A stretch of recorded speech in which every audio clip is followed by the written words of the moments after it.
novel, low vibration. It might sound alien, but everything indeed carries vibrational energy. Self-consciousness is energy. It vibrated every brisk of space. People opinion have some value. It's vibration, and low vibration exists. Chapter 8, Hour in the Matrix. Leave a comment on this one. In early October of 2019, a young CEO by name of Ellen Amanti was on a business trip to California. The 33-year-old woman was to participate in a 3-day workshop in a tech conference and with other businessmen and women.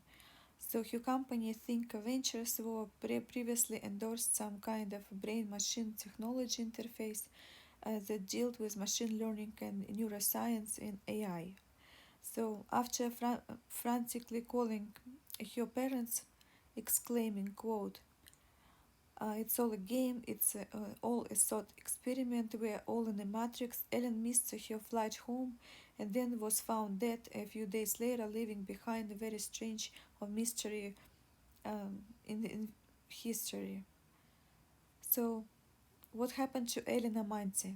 Ellen Amanti grew up in New York and was described as a being smart, energetic, and full of crazy ideas woman.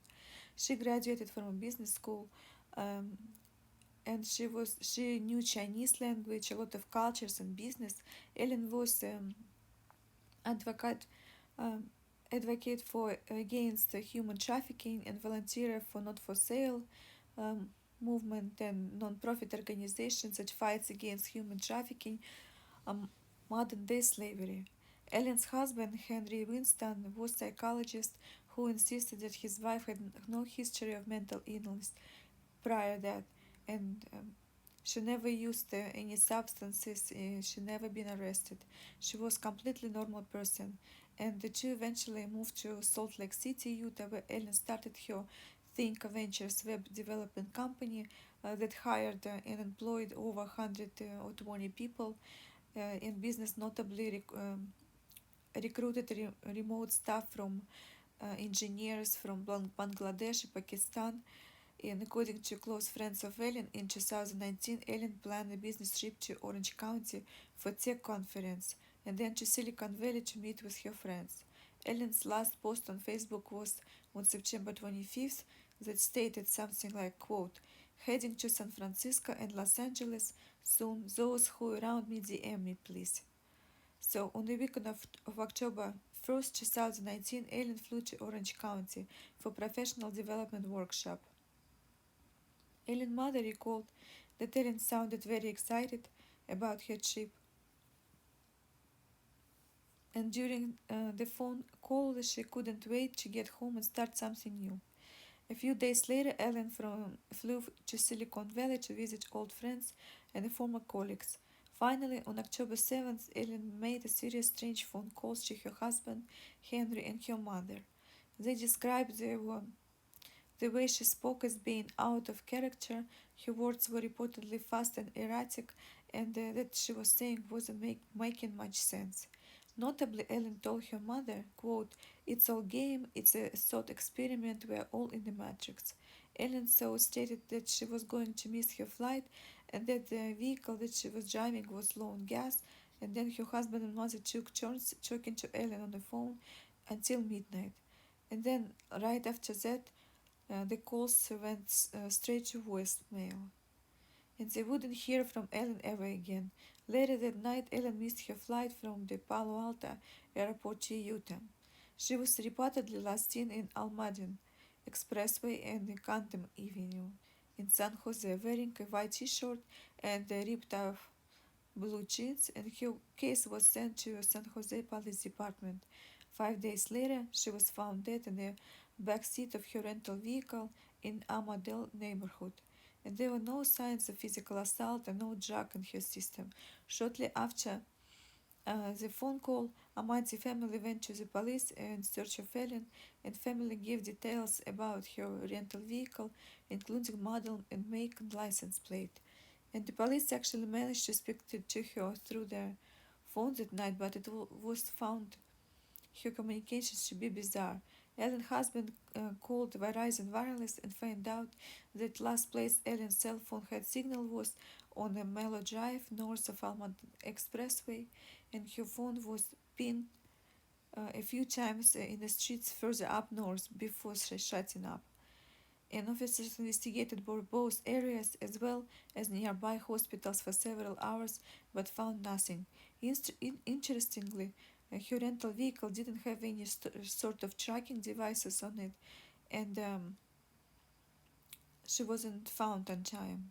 And the family also attempted to locate Ellen's phone using apps such as Find My iPhone or Android, but they weren't successful. Despite all the fact Ellen was clearly in danger, the police supposedly didn't report her missing until Thursday, October 10th, 2019, and by that point, family didn't hear from Ellen for 3 days, and this due to police believing that her disappearance wasn't a top priority, simply because she was an adult and couldn't have simply decided to take a few days away from the world, from the whole world. And of course, it sounds crazy, but people have voluntarily disappeared on their own record and because of abusive partner or home life as such. And as notably as spokesman Sergeant Bray, quote, if you're over 18, you have a right to disappear. However, given that Ellen was a CEO of large company and that she had obligations and she was about to receive entrepreneurial excellence reward, and a few days later she would never choose to disappear just without touch with anybody. And still, when police eventually did file her disappearance, they described her as being voluntarily missing and didn't actively search for Ellen. Ellen's family created a Facebook page called Help Find Ellen Amanti, and page gathered attention of locals from Bay Area who volunteered in research, and some families drove down and others incorporated the use of drones. And despite all the efforts, Ellen was remained missing until a few days later when one of the volunteers from Facebook located Ellen's Creek, SUV parked at the residential street in a quiet San Jose neighborhood, around half a mile away from her last known location. After looking inside her body, was found in a basket in the back seat of the vehicle, and the coroner office hadn't yet officially identified the body, but Amanti family was able to confirm that it was her.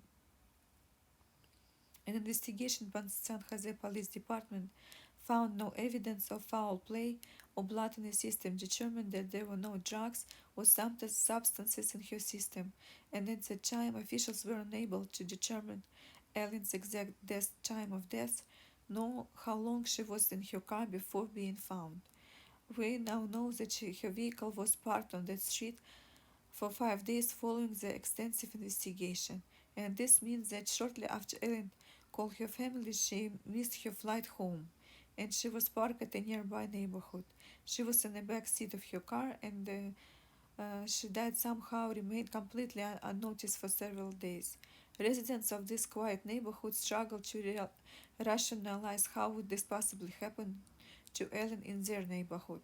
But meanwhile, quote, it's really strange and bizarre foggy to me because this is kind of stuff doesn't really happen down here. What was seemed weird, none of us noticed Ellen in her car. And we pretty and we are a pretty good neighborhood, neighbor stated to the press.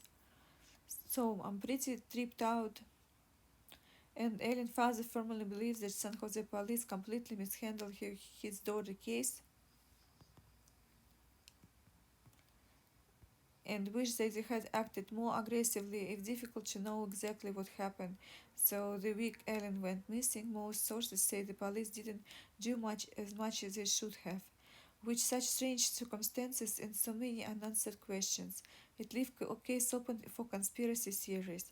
Some online sleuths have accused the 3-day workshop of being LGAT, large group awareness training, and the workshop Ellen participated in was called Great and Powerful and intended to help entrepreneurs like her, but have compared this to this workshop, which is also self-help seminars and incorporated psychologists and both those workshops comes at a large cost, and both promise to help attendees achieve better business goals.